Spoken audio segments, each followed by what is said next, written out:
Tracking and downloading images from NOAA polar and Russian meteor weather satellites are an excellent way to introduce young persons to the world of amateur satellites and radio communications.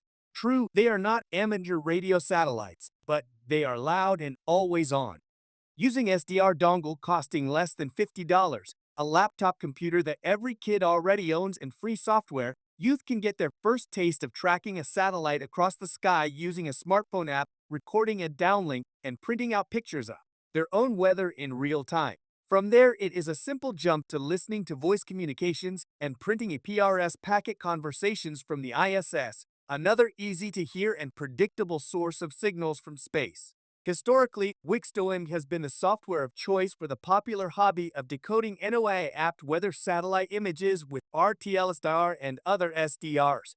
However, the software has unfortunately been abandoned by its authors for several years and can now only be found on third-party websites, which increases the possibility of downloading a virus. Jacopo Cosini's IU1QPT, author of SatDump, and Robin Slavicek, OK2AWO, for sharing their thoughts about switching to SatDump, which now has full feature parity with Wixstom and additional features too. SatDump is available on Windows, macOS, Linux, and even on Android. Also available to watch on the RTL-SDR website is a short video on setting up a simple V-dipole for NOAA weather satellite reception with the SDR dongle. If you need to get more ideas on weather satellite picture reception, just go to YouTube and search NOAA weather satellite reception and be prepared to watch several hours worth of useful videos. Copying NOAA weather satellites is easy to do and a fun way to introduce youngsters to space communications.